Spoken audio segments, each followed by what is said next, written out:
오직 너는 스스로 삼가며 내 마음을 힘써 지키라. 그리하여 내가 눈으로 본 그 일을 잊어버리지 말라. 내가 생존하는 날 동안에 그 일들이 내 마음에서 떠나지 않도록 조심하라.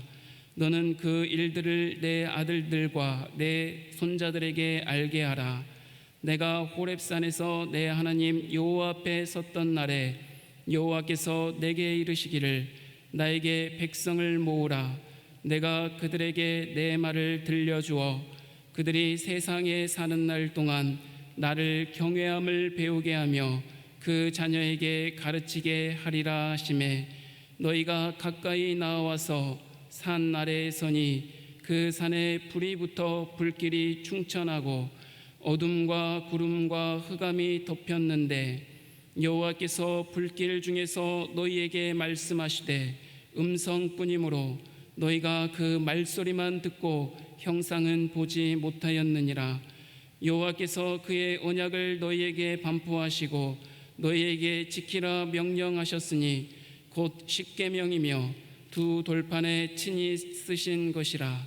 그때 여호와께서 내게 명령하사 너희에게 규례와 법도를 교훈하게 하셨나니 이는 너희가 거기로 건너가 받을 땅에서 행하게 하려 하심이니라. 지난주까지 우리는 십계명에 대하여 배웠습니다. 십계명은 구원을 위하여 주신 것이 아니라 구원하시고 주신 것이라고 했습니다. 그러므로 우리는 두려워서가 아니라 감사함으로 십계명을 지켜야 한다라고 말씀했습니다. 정리하자면 구원을 위해서도 아니요 두려워서도 아니라 전적으로 타락한 자가 오직 은혜로 구원을 받았으니 기쁨과 감사함으로 살게 하기 위해서 주신 것이 바로 십계명이다라는 것입니다. 그러므로 우리는 하나님을 사랑함으로 십계명 곧 율법 하나님의 말씀을 지켜야 하는 것입니다. 그런데 하나님을 감사함으로 지켜야 하는 십계명을 우리가 저와 여러분이 완전히 지킬 수 없다는 것입니다. 시작부터 무슨 힘 빠지는 소리인가 할 수 있습니다. 오늘 본문 하이델베르크 114문은 신자라고 하여도 하나님의 계명을 완전히 지킬 수 없다는 것을 알려주고 있으며 115문에서는 그럼에도 불구하고 십계명을 엄격히 가르쳐야 되는 이유에 대해서 오늘 우리에게 말씀하고 있습니다. 사람이 십계명을 완전히 지킬 수 없다는 것은 지난주에 우리가 배운 탐심의 문제를 생각해 보아도 잘 알 수가 있습니다. 사람을 의식하여서 행동으로 죄를 짓지 않는다고 해도 우리 마음에는 온갖 더러운 것이 가득하여 있음을 알 수 있습니다. 곧 마음의 문제를 지적했던 것입니다. 세상의 법정은 마음의 문제들은 규제하지 않습니다. 규제할 수도 없습니다. 하나님의 말씀은 탐심이라는 마음의 문제를 직접적으로 지적합니다. 세상 법정과는 다른 모습이지요. 세상 재판은 어떻습니까? 심증으로 판단할 수가 없습니다. 세상 재판에서는 심증이 아무리 확실하다 하더라도 물증이 있어야 재판을 할 수 있는 것입니다. 물증이 중요한 것이지요. 세상은 심증과 동기가 충분하더라도 물증이 없다면 죄에 대한 책임을 물을 수 없는 것입니다. 그러나 하나님은 다르십니다. 성경은 달리 이야기하고 있습니다. 하나님은 사람을 미워하기만 해도 어떤 것을 저지른 것이라고 했습니까? 미워하기만 해도 살인을 저지른 6계명을 범한 자다라고 이야기하고 있습니다. 또한 마음에 음욕을 품기만 해도 어떤 계명을 어긴 것입니까? 간음하지 말라라는 7계명을 어긴 것이라고 이야기하는 것입니다. 물증은 없지만 물증이 아니라 심증을 가지고 우리를 판단하신다는 것입니다. 마음에 품는 것으로 우리들의 상태와 계명의 어김을 판단하겠다는 것입니다. 물증은 없지만 심증이 누구 앞에 있기 때문입니까? 하나님 앞에 있기 때문입니다.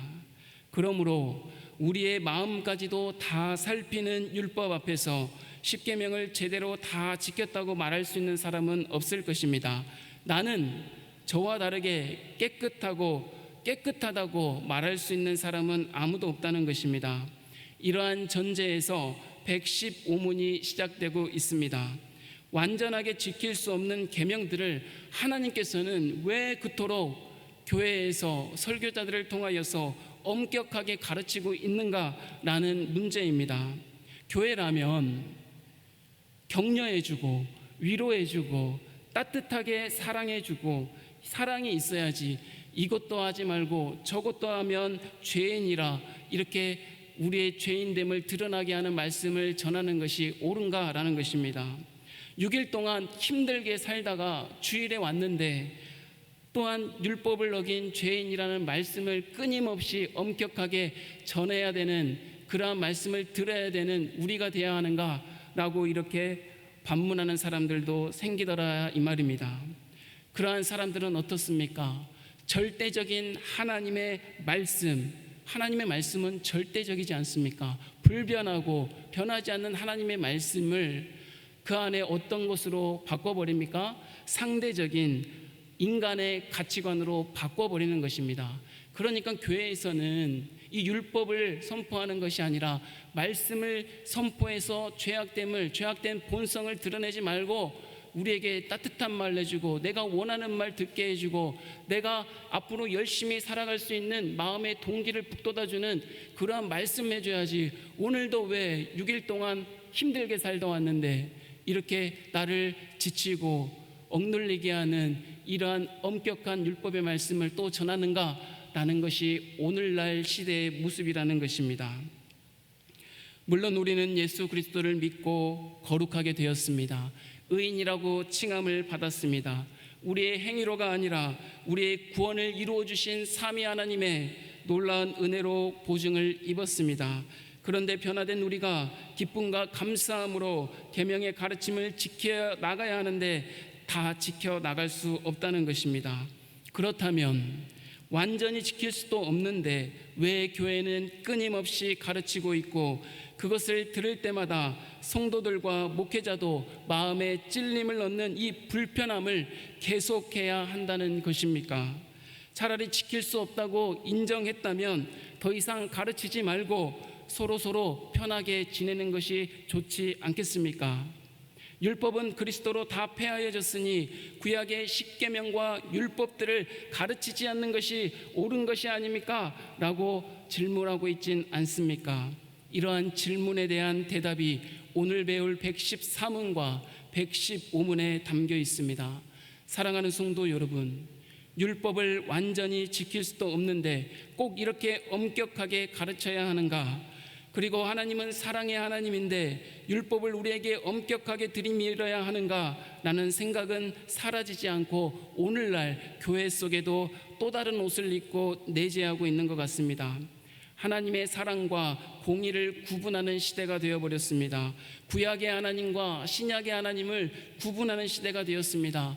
그래서 구약의 말씀은 폐하였으니 신약의 말씀만 붙들고 살아가야 된다. 사랑의 하나님의 말씀만 붙들고 살아가야 된다라는 시대가 되어버렸습니다.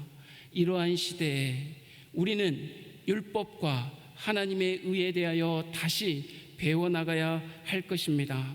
십계명을 그렇게 엄격하게 가르쳐야 하는가라는 질문에 대하여 성경에서 답을 찾아야 합니다.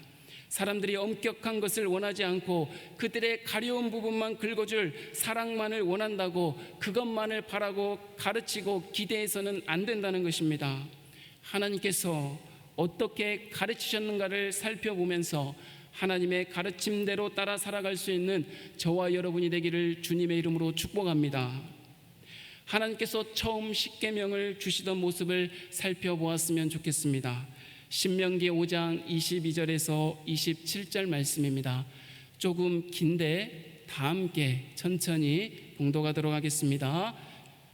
여호와께서 이 모든 말씀을 산 위 불 가운데 구름 가운데 흑암 가운데에서 큰 음성으로 너희 총회에 이르신 후에 더 말씀하지 아니하시고 그것을 두 돌판에 써서 내게 주셨느니라.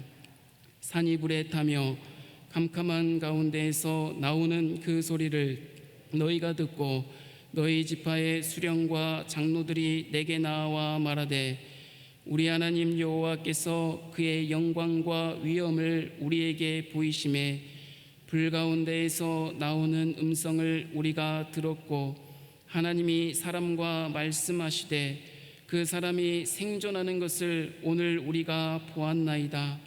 이제 우리가 죽을 까닭이 무엇이니까?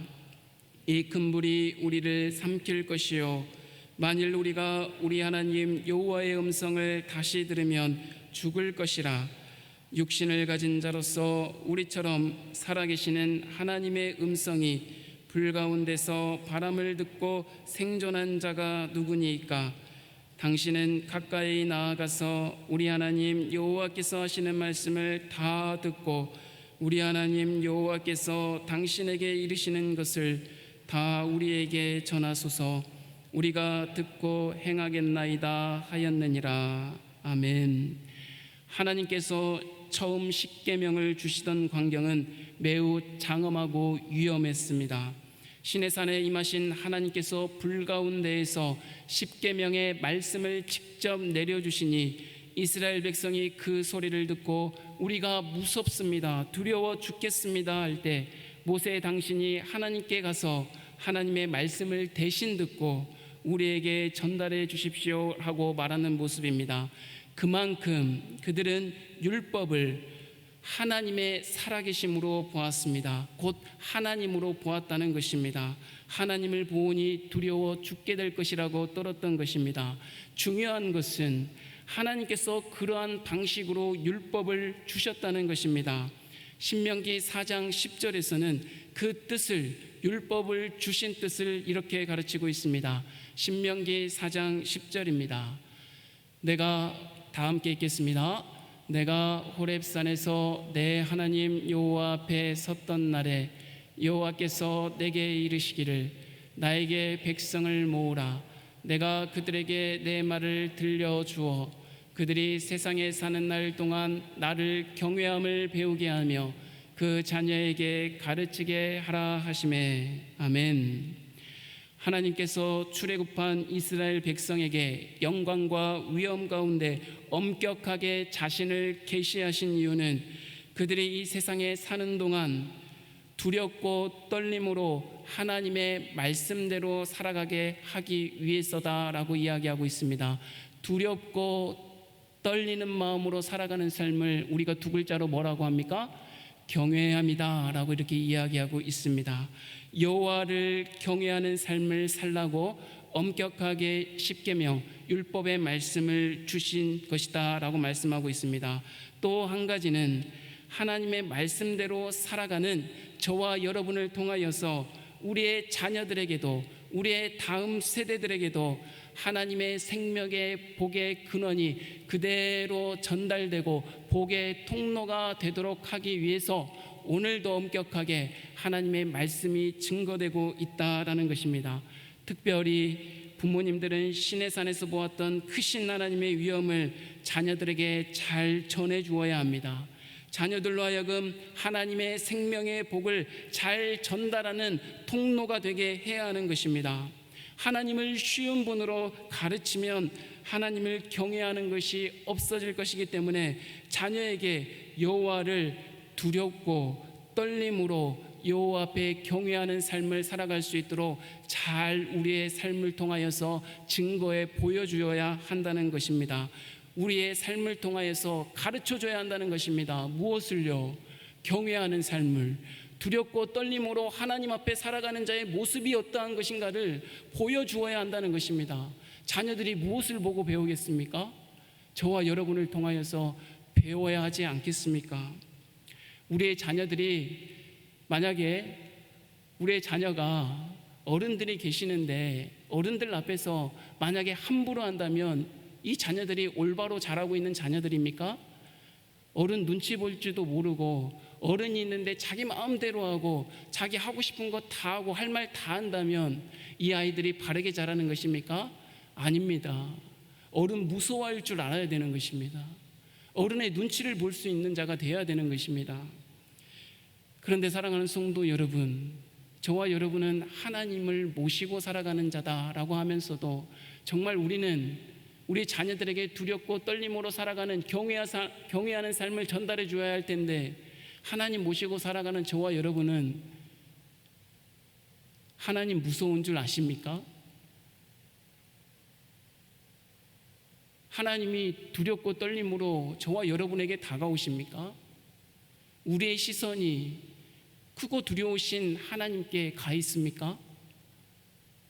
하나님께서 폭풍우와 그러한 강한 비로 요즘 시대에 우리의 삶을 흐트러 버리시는 것 같습니다. 흐트러 버리시고 정말 크고 두려우신 하나님을 경외하는 자가 누구인가 살펴보는 것 같습니다. 천변에 큰 비가 오고 나니까 한쪽으로 생명이 없는 장가지들, 풀들은 한쪽으로 싹 모이는 것처럼 이 시대의 여러 가지 환난과 역경을 통하여서, 코로나19라는 바이러스를 통하여서 흔들어 버리시는 것 같습니다. 그러면 뭐가 드러나겠습니까? 하나님 앞에 경외함으로 살아가는 자와 하나님을 두려워하지 아니하고 세상을 두려워하고 하나님 앞에 시선을 두지 아니하고 세상에 시선을 둔 자들이 분명하게 갈라질 것이라는 것입니다. 이때 우리의 자녀들에게 우리는 어떠한 삶을 보여주어야 하겠습니까? 하나님 무서운 줄 알고 하나님 앞에 두렵고 떨림으로 예배하고 부르짖고 간구하며 찬양하는 모습을 우리 아이들에게 보여주어야 하지 않겠습니까? 세상이 하는 대로, 세상이 말하는 대로 하는 모습을 보여주어야 하겠습니까? 사랑하는 성도 여러분, 저와 여러분이 하나님을 두려워할 줄 알아야 우리의 자녀들도 하나님을 두려워할 수 있는 자녀들이 될 것입니다. 그렇기 때문에 115문에는 십계명을 엄히 명령하셨다라고 표현하고 있습니다. 하나님 앞에서 하나님을 의식하고 하나님을 경외하는 삶을 사는 하나님의 자녀로서의 정체성을 드러나게 하는 이 크고 두려운 하나님의 말씀을 듣는 저와 여러분이 되기를 축복합니다. 또한 어떻습니까? 그러한 삶을 생명의 복이 거룩한 자손인 우리의 자녀들을 통하여서 흘러가게 하셔서 천하 만민이 복이 되는 하나님의 나라를 이루어가는 사명을 이 엄격하게 증거되는 말씀 속에 하나님이 두셨다는 것입니다. 하나님의 자녀로서의 정체성과 사명을 엄격한 하나님의 말씀에 두셨으니 오늘도 저와 여러분은 그 말씀을 있는 그대로 받아 살아가야 되는 것입니다. 그러므로 교회는 이 계명의 선포를 소홀히 해서는 안 됩니다. 엄격히 하나님의 율법을 전해야 합니다. 사람이 완전히 지킬 수 없다 하더라도 하나님께서 주신 그 무게 그대로 전해야 하고 받아야 한다는 것입니다. 가감하지 않고 있는 그대로 엄격하게 전해야 한다는 것입니다. 하나님께서 가르쳐 주신 만큼 그만큼 엄격하게 받아들여야 된다는 것입니다. 사람이 듣기 좋은 말이 아니라 하나님께서 오늘 저와 여러분에게 말씀하신 그대로를 전하고 받아야 하는 것입니다. 그래야 하나님 경외하는 것을 배울 수 있기 때문입니다. 할렐루야. 십계명을 엄격히 가르칠 때 얻는 유익을 115문에서는 두 가지로 이야기하고 있습니다. 115문입니다. 제가 질문을 읽으면 여러분이 답변을 해 주시길 부탁드립니다. 115문입니다. 아무도 이 세상에서 십계명을 완전하게 지킬 수 없다면 왜 하나님께서는 십계명을 지킬 것을 엄히 명령하셨습니까? 첫째로 우리가 살면 살수록 더욱더 우리의 죄성을 깨닫게 되고 죄 용서와 의로움을 덧입기 위해서 더욱더 전심으로 그리스도를 바라보게 됩니다. 둘째로 현재 생애를 지나 우리의 목적지인 완전함에 이르기까지 우리가 하나님의 형상을 따라서 더욱 새로워지도록 성령의 은혜를 위하여 하나님께 기도하기를 그치지 않고 충실하게 살기를 그치지 않도록 인도하기 위함입니다. 첫째로 율법을 그렇게 엄격하게 가르침으로써 얻는 유익은 평생 동안 우리의 죄악된 본성을 더욱더 잘 알게 하도록 하기 위함이며, 우리의 죄악된 본성을 더 알므로써 그리스도 안에서 죄 용서와 의로움을 더욱더 사모하도록 이끌어주기 때문에 우리에게 유익함이 있다는 것입니다. 율법을 엄격히 가르침받기를 싫어하는 사람은 자기의 죄악된 본성을 마주하기 두려운 나머지 더 이상 듣지 않으려 하는 것입니다. 그러나 복음 안에서 자기의 죄악된 본성을 잘 알수록 우리에게는 유익이 있습니다. 어떤 유익입니까? 그리스도 안에서 죄 용서와 의로움을 덧입음 받을 수 있는 은혜가 있다는 것입니다. 죄인됨을 알면 알수록 우리에게 은혜가 그만큼 크다는 이야기입니다. 성경에서 죄를 깊이 가르치는 이유는 죄인인 우리에게 너 죄인이잖아, 너 잘 모르잖아, 너 부족하잖아 말하면서 우리를 올가매고 찍어 누르고 자신감 없게 하고 또 죄책감을 들게 해서 하나님 앞에 바짝 엎드리게 고개 들지도 못하게 하려고 하는 것이 아닙니다. 오히려 죄를 깨달음으로써, 죄악에서 돌이킴으로써 그리스도 안에서 예수 그리스도의 죄 용서와 의로움이 덧입혀지기 때문에 더욱더 감사하고 기뻐할 수 있는 것입니다. 그러므로 우리는 엄격한 하나님의 말씀을 늘 우리 안에 받아야 되는 것입니다. 우리 안에 엄격한 하나님의 말씀이 정말 임했다면 우리의 마음이 가만히 있질 않습니다. 하나님의 말씀이 어둠 가운데 비치면 어둠이 사라지듯이 우리의 죄악된 본성이 드러날 것입니다. 드러나기에 누구의 은혜가 그 가운데 있습니까? 그리스도 예수의 은혜, 예수 그리스도 우리 구주의 은혜가, 죄 용서와 사함의 은혜가 그곳 가운데 임하게 되는 것입니다. 할렐루야. 의로워지는 은혜가 그곳 가운데, 우리의 마음 가운데 시작되기 때문입니다. 그리고 계속해서 우리의 힘으로 살아가지 않고 연약함을 도우시는 분이 계십니다. 그분이 누구십니까? 성령 하나님께서 도우시는 그 능력으로 살아가도록, 하나님을 끊임없이 붙들도록 하기 위해서 엄격한 하나님의 말씀이 계속 하나님의 교회에서 증거되어야 한다는 것이고, 저와 여러분 그 하나님의 말씀을 엄격하게 심중에 받아들여야 된다는 것입니다. 오늘 여러분 하루를 살면서 힘들었습니까? 하루를 살면서 여러분의 죄악된 본성이 드러날 때마다 괴로웠습니까? 하나님께 감사하십시오. 이것이 은혜입니다. 그 안에 죄 용서와 의로움의 은혜가 함께하기 때문입니다. 할렐루야. 그러므로 우리의 가장 큰 문제는 돈도 아니고 명예도 아니고 권력도 아니고 사회적 지위도 아닙니다. 우리가 진짜 우리의 문제는 우리의 죄악된 본성의 비참함을 깨닫지 못하고 있는 것이 문제다라는 것입니다. 죄악된 본성을 깨달을 때 그 안에 은혜가 임하기 때문입니다. 근본적인 문제가 해결되기 때문입니다. 병든 자임을 알 때 누구를 찾아갑니까? 의사를 찾아가듯이 우리가 죄인임을 알 때 죄인을 구원하러 오신 건강한 자에게는 의사가 쓸데없다고 했잖아요. 병든 자에게 찾아오시는 예수 그리스도의 은혜가 그 가운데 임하게 되는 것입니다. 코로나19라는 바이러스가 문제입니까? 코로나19라는 바이러스가 문제가 아니라 우리 안에 있는 죄악의 바이러스가 문제인 것입니다. 이것을 알 때 하나님의 은혜가 우리에게 임할 것입니다. 바이러스가 두려운 것이 아니라 믿음 없는 우리의 마음이 두려운 것이요, 크신 하나님을 두려워하지 않는 것이 정말 두려울 일이라는 것입니다. 중고등부 아이들을 양육하며 함께 할 때 참으로 두려운 일들이 많이 있습니다. 정말 이 아이들이, 이 시대를 지금 겪어 나간 이 세대의 아이들이 정말 하나님을 두려워할 수 있을까?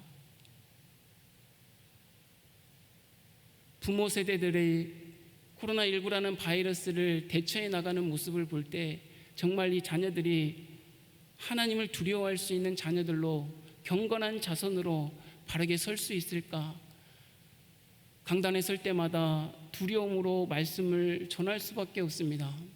아이들이 힘들어하고 지치고 엎드려 있고 핸드폰 볼 때도 하나님, 그래도 이 엄격한 하나님의 말씀을 이 아이들에게 전해야 되는데 어떨 때는 저도 이렇게 변해버리는 것 같습니다. 요즘 중고등부 설교할 때 제가 이렇게 변한 것 같아요. 그래서 제가 이번 주에 좀 하나님 앞에 회개했습니다. 처음에 들어갈 때 애들이 말을 안 하잖아요. 그러면 뭔가 아이들의 이목을 끌 수 있는 사진 같은 거를 제가 띄우기 시작하고 있더라고요. 그래가지고 내가 저 아이들 이목 끌려고 하나님의 말씀 앞에 내가 세상의 것들을, 이미지를 캡처해가지고 내가 쓰고 있구나 라는 것을 제가 되돌아보게 됐습니다. 아이들이 듣든지 듣지 않든지 하나님의 바른 말씀이 증거된다면 이 아이들이 경건한 자손으로서 하나님을 두려워할 수 있게 되지 않겠습니까? 사람의 힘으로 어찌 아이들이 변화시킬 수 있겠습니까? 변화되지 않을 것 같습니다. 그런데 하나님은 하실 수 있을 줄 믿습니다. 할렐루야. 이 아이들에게 정말 하나님 두려워할 수 있는 말씀을 전해주어야 하겠습니다. 그러려면 전하는 저뿐만이 아니라 부모 세대인 저와 여러분이 정말 하나님 두려워할 줄 알고 하나님 경외하는 모습으로 살아가는 모습을 우리 아이들에게 보여주셨으면 좋겠습니다. 둘째로, 율법을 그렇게 엄격하게 가르치는 두 번째 유익은 날마다 성령의 은혜를 구하고 살아가게 한다는 것입니다. 현재의 삶을 지나 우리의 목적지인 완전함에 이르기까지 우리가 하나님의 형상을 따라 더욱 새로워지도록 우리는 할 수 없으니 연약하니 누구를 의지하도록? 성령님을 의지하도록, 성령님을 붙들도록 끊임없이 기도하고 충성스러운 삶을 살아가도록 인도하는 유익함이 있다라는 것입니다. 그러나 여기에서 주의할 부분이 있습니다. 율법을 가르치지 않고 하나님의 말씀을 바르게 가르치지 않고 성령만을 이야기하면 무책임한 신비주의자가 되는 것입니다. 우리는 교회 안에서 이를 경계해야 합니다.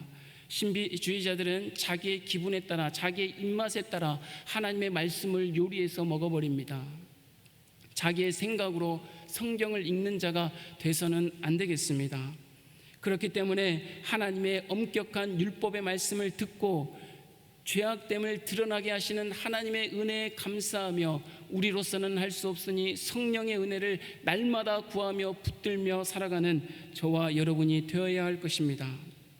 그러나 하나님의 율법을 바르게 알지 못하면 성령의 능력을 의지할 수 없다는 것도 알아야 합니다.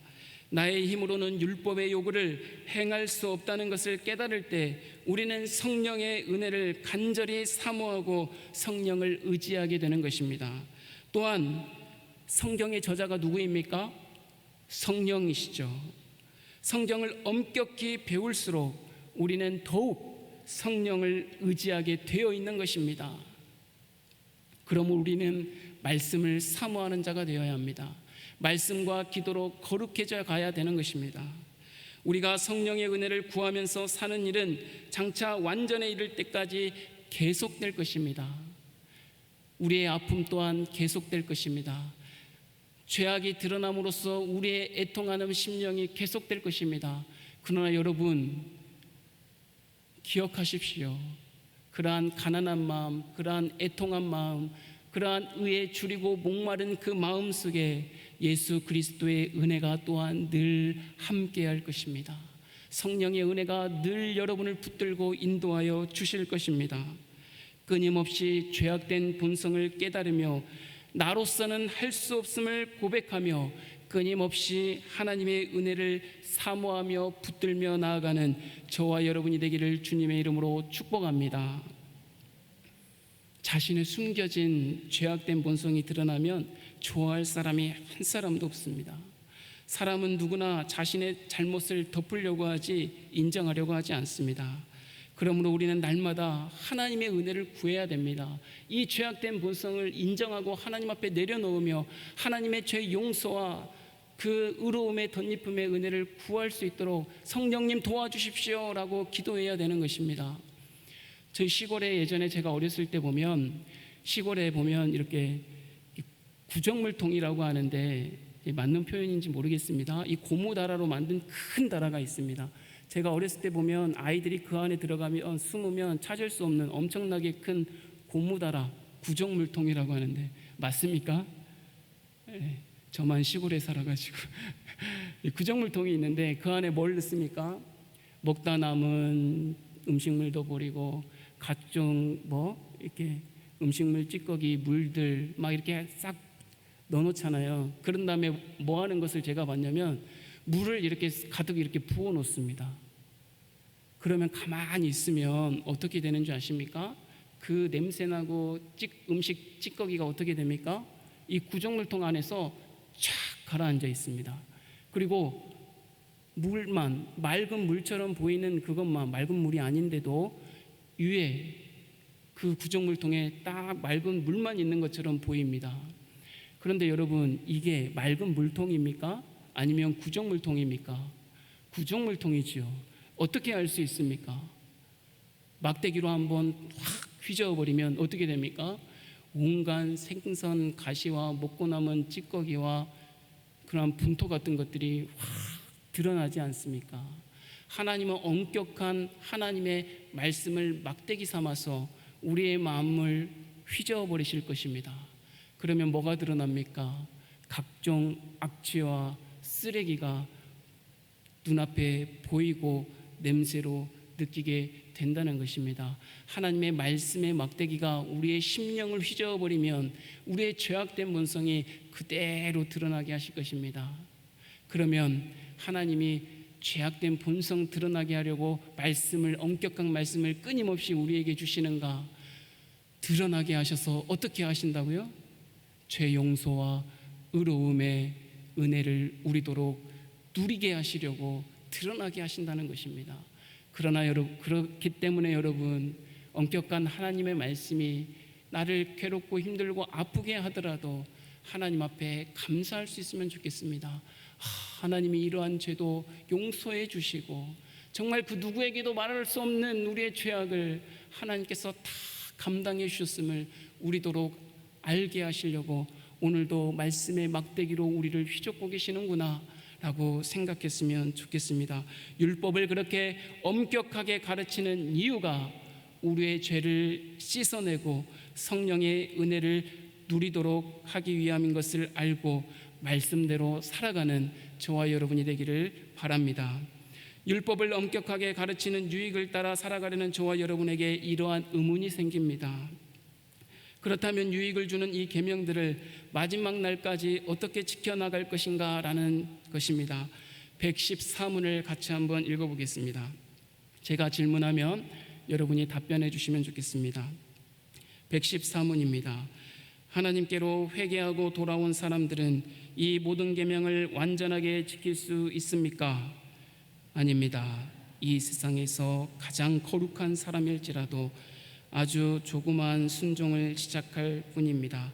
그럼에도 불구하고 하나님의 백성들은 하나님의 계명의 일부가 아니라 전부를 지키기 위하여 진정으로 살기 시작해야 합니다. 모든 계명을 완전하게 지킬 수는 없습니다. 가장 거룩한 사람이라도 이 세상에 살 동안에는 순종을 겨우 시작했을 뿐이다 라고 이야기하고 있습니다. 우리의 힘이 닿는데도 모든 계명에 주의한다고 해도 이 세상에 살 동안 순종을 겨우 시작하는 정도에 지나지 않습니다.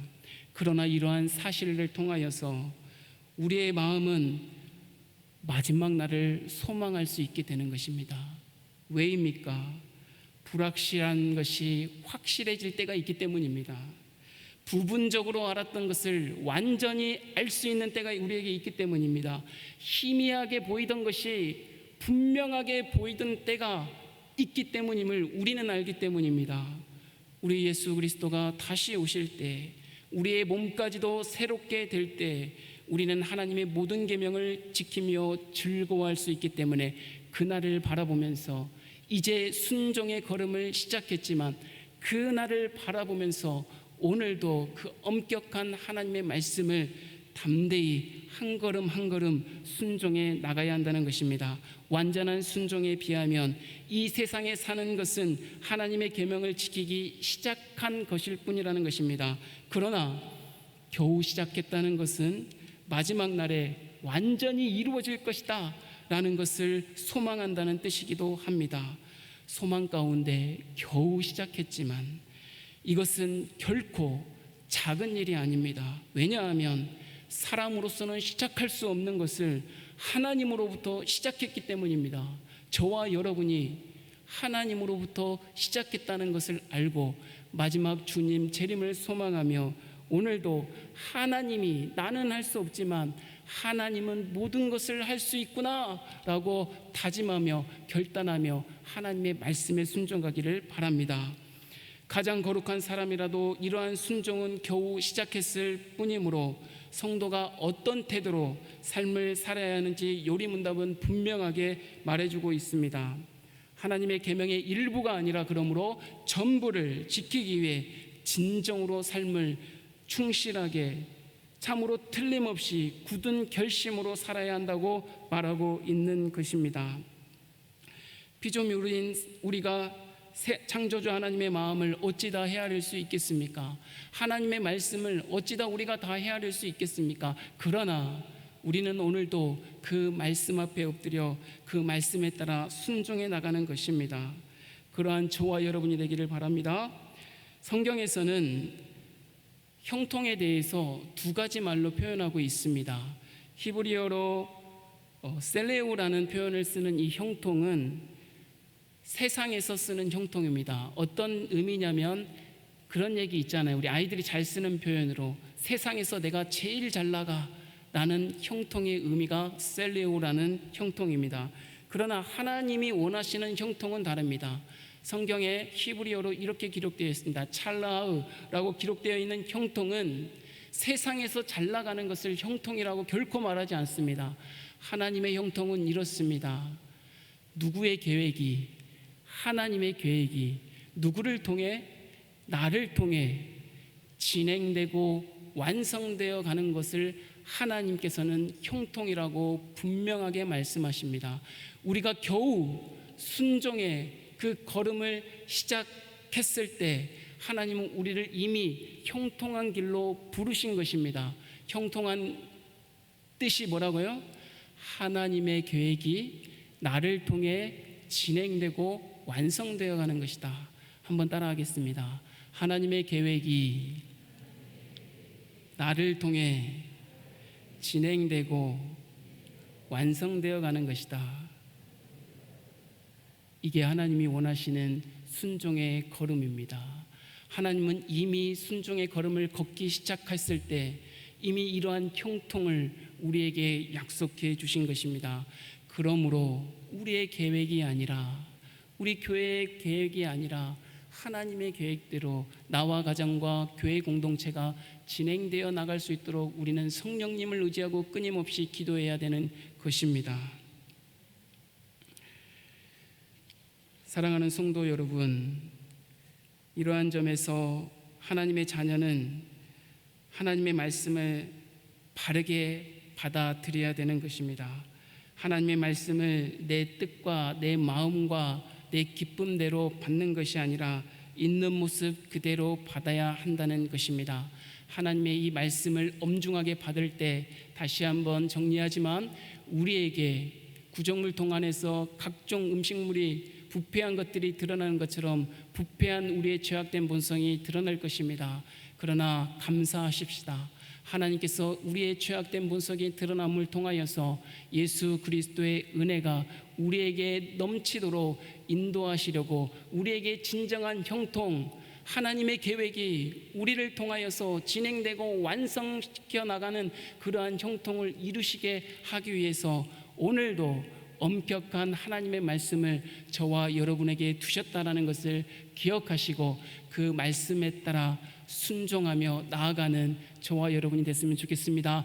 이어서 한 가지 더, 이러한 순종의 걸음을 나아가는 모습, 하나님 무서워할 줄 알고 경외하며 살아갈 수 있는 그 모습이 우리의 다음 세대에 그대로 복의 통로로 전해줄 수 있는 서문교회 현 시대를 살아가는 저와 여러분이 되기를 주님의 이름으로 축복합니다.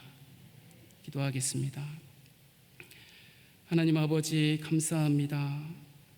오늘도 정교한 엄격한 언약의 말씀을 통하여 우리에게 말씀하여 주시니 감사합니다. 죄를 깨닫고 구원의 은혜를 누리게 하여 주시니 또한 감사합니다. 이 세상에서 하나님의 말씀을 완전하게 지킬 수는 없지만 하나님의 말씀을 매일 두려움으로 받아 우리 자신을 돌아보게 하시고 죄의 용서와 의로움을 덧입을 수 있도록 전심으로 그리스도를 바라보게 하여 주시옵소서. 현재 생애를 지나 우리의 목적지인 완전함에 이르기까지 하나님의 영상을 따라서 더욱 새로워지도록 은혜 베풀어 주시기를 소망합니다. 오늘 아주 조그만한 순종을 시작했습니다.